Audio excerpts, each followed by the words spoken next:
Congress party, Congress party. અહીંયા આપણા જનમતના માધ્યમથી સાહેબ જે દરેકનો પ્રશ્ન ઉપાડવા માટે આવ્યા છે અને એ પ્રશ્ન વિધાનસભામાં રજૂ કરવાના હોય ત્યારે ધાનેરા નાગરિક તરીકે એક મારો બી પ્રશ્ન છે કે ધાનેરા વિસ્તારની અંદર સાહેબ જે સરકાર વારંવાર આ રોડોને જે પુલો બનાવે છે એ કોઈ શહેરને ધ્યાનમાં રાખ્યા વગર, શહેરની ભૂગોળ પરિસ્થિતિ જાણ્યા વગર જે રોડ બનાવી દે છે એ મુખ્ય રોડ જે રેલવે સ્ટેશન આવેલું છે, એસટીએમ ઓફિસ આવેલી છે, મામલતદાર કચેરી આવેલી છે, માર્કેટ યાર્ડ આવેલું છે, તેમજ અહીંયા આગળ આ જે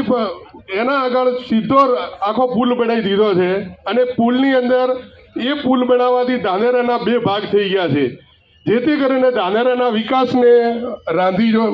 એકદમ રાંધી ગયો કે ખાડે ગયો છે। એટલે આપને મારી એક નમ્ર વિનંતી છે કે ધાનેરાના પુલ બાબતે આપ રજૂઆત કરશો કે જેથી કરીને આ ધાનેરાનો વિકાસ થઈ શકે। આ પુલના કારણે જ વિકાસ અટકી ગયો છે, કારણ કે એક બાજુ નદીનું વહેણ આવેલું છે, એક બાજુ વાળાનું વહેણ આવેલું છે અને એક બાજુ આ પુલ આવેલો છે, જેથી કરીને ધાનેરા શહેરને મોટું નુકસાન થયું છે આ પુલ બનાવવાથી। બીજી સાહેબ મારી રજૂઆત એવી છે કે ધાનેરા વિસ્તારની અંદર જે સરકારે ખેત તળાવડી મંજૂર કરી છે કે ખેત તળાવડીથી પાણીના ખેડૂતો એનો સંચય કરી શકશે,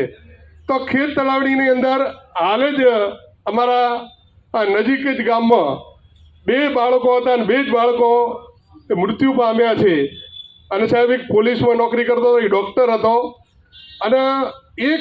એ બાળકોના વારસદારોને હજી સુધી સરકાર તરફથી કોઈ સહાય મળી નથી।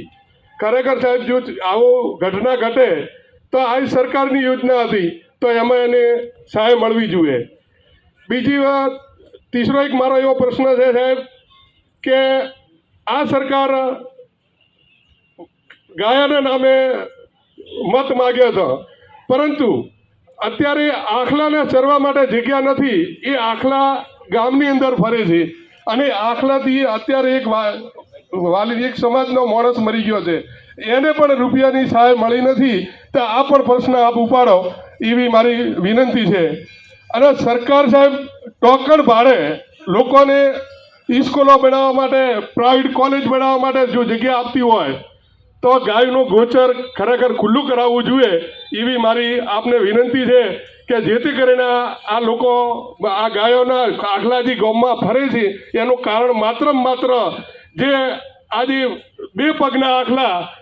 જે ગોચર દબાઈ નાખ્યું છે એના કારણે જ આ આખલા લોકોનું ધ્યાન લે છે, એના માટે આપ ચિંતા કરશો એવી આપને વિનંતી છે। અત્યારે જે લાઇબ્રેરીની વાત કરી, પણ લાઇબ્રેરીમાં સાહેબ મુખ્ય પ્રશ્ન એવો છે કે લાઇબ્રેરી ચલાવતા સંસ્થાઓએ 36 દુકાનો હતી, વેપારીઓએ સાહેબ 35 થી 40 લાખ રૂપિયા લોકો ભર્યા છે, એ દુકાનોને લોક લાગી ગયા છે અને હસ્તે કરી દીધી છે, જેથી કરીને આ આગેવાનોને જો રાજકીય લોકો આ શોપિંગ રદ કરી અને બીજી વાર બને તો અનેક